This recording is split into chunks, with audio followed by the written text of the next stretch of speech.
약속한 시간이 되어 제물로서 여신의 앞에 선 주인공 키리시마 유우키.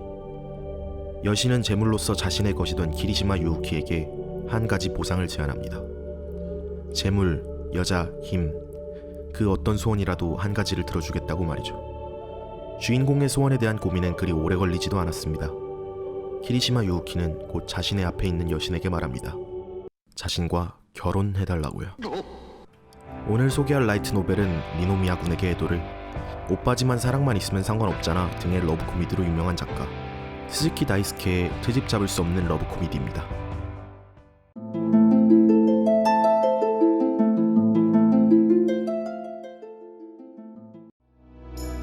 원서나 인터넷 번역으로 코믹스판을 먼저 접해보신 분들에게는 이 트집 잡을 수 없는 러브 코미디라는 제목이 어색하실 수도 있습니다.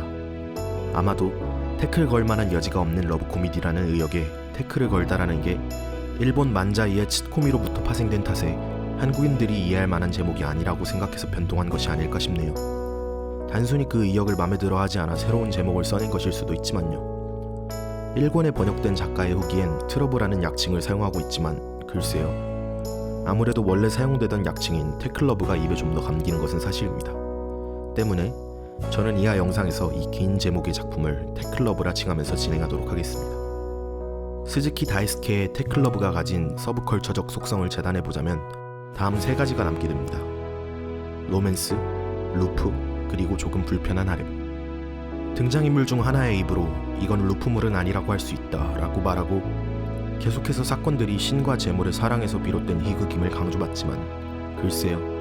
이 소설이 러브 코미디가 적어도 코미디가 메인인 소설은 아님을 1권만 읽어봐도 알 수 있습니다.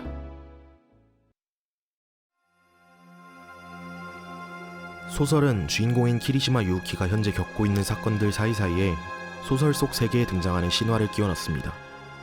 그 신화의 내용은 다음과 같습니다. 인간과 문명을 만들어내고 그 세계를 유지하던 절대신. 안타깝게도 그 신은 게으름뱅이였습니다. 더 이상 자신이 만들어낸 인간들의 세상에 흥미를 느끼지 못하고 이를 유지하는 데 실증을 느낀 이 절대신은 자신을 대신해 세계의 더러움을 받아들일 신이라는 이름으로 희생할 산 제물을 만들어내기로 합니다. 그리고 이내 세계를 위해 이 희생을 받아들일 한 영웅이 나타나지요. 모두가 그의 희생을 찬성하였으나 단 한 사람만이 그의 희생을 용납하지 못합니다. 바로 그 남자의 약혼녀이지요. 약혼녀는 남자의 희생을 원치 않았기에 남자의 앞에서 희생에 찬성하는 척 안심을 시키고선 신에게 찾아가 부탁합니다. 남자가 아닌 자신을 희생자로 만들어 달라고요. 앙달한 신은 약혼녀의 청을 받아들이고선 영웅을 찾아가 한 게임을 제안합니다. 이대로 세계를 위해 약혼녀를 포기할 것인가 아니면 그녀를 끔찍한 더러움 속에서 구해낼 것인가 라는 선택의 게임을 말이죠. 이미 눈치채셨겠지만 이 영웅과 약혼녀는 다름 아닌 주인공 키리시마 유우키와 히로인이자 소설 속의 여신인 카나루자와 세카이입니다.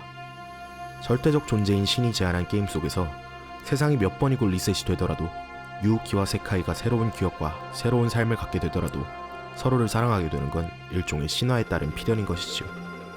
또한 더러움을 책임지고 있는 지금의 여신 카나루자와 세카이를 구해낸다는 것은 세계의 더러움을 받아낼 사람을 없앤다는 것이기도 하기에 자연스럽게 이를 방해하는 시련의 등장을 마련합니다. 끝없는 고통을 받고 있는 히로인과 이를 구해내려 하는 히어로, 이를 막아내려는 시련. 그 성질은 분명 다르지만 로미오와 줄리엣과도 같은 비극적 로맨스의 성격은 바로 여기서 나온다고 할 수 있습니다.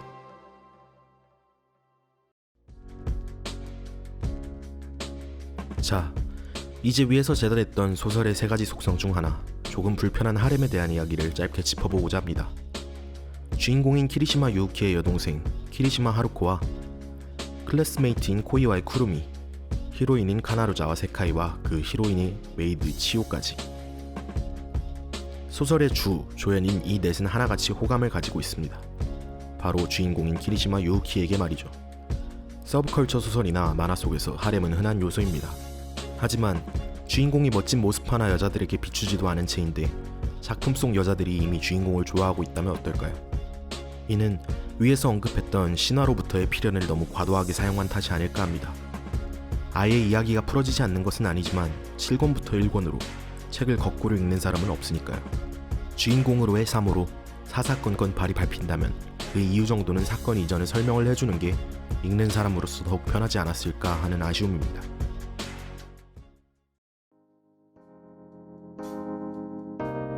이 소설은 치밀하면서도 은근히 허술합니다.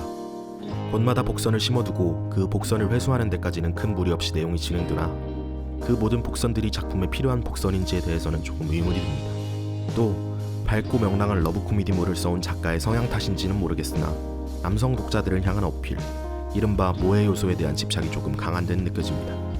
시가와 위스키를 좋아하는 가녀린 소녀가 보여주는 일명 갭 모해를 시작으로 브라더 콤플렉스, 츤데레 등의 성격들, 메이드, 클래스메이트, 여동생까지 다양한 속성들까지 이 수많은 모해 요소들은 4명의 히로인들이 전부 담기에는 조금 벅차 보이기까지 합니다.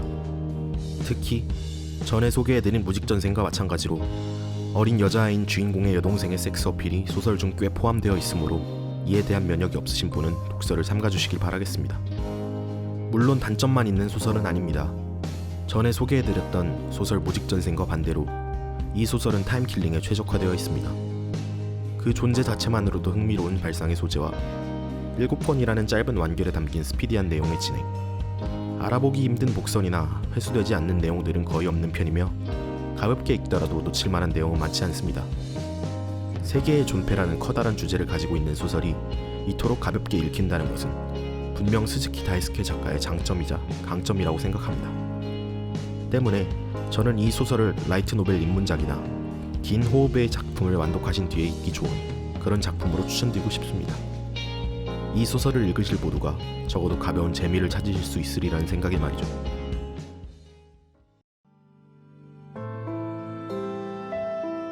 영상 초반부에 언급했듯 테클러브는 현재 코믹스 버전으로 미디어 믹스되어 있는 작품이기도 합니다. 원본 라이트 노벨의 사파가인 아바라 헤이키가 작화를 받고 원본의 작가인 스즈키 다이스케의 검수를 받고 있는 만화이니만큼 그림체나 만화의 각본 역시 뛰어난 완성도를 자랑하고 있지요. 하지만 작가가 작품 1권의 후기에서 직접 언급했듯이 코믹스 버전은 새로운 시나리오로 쓰이고 있는 작품입니다.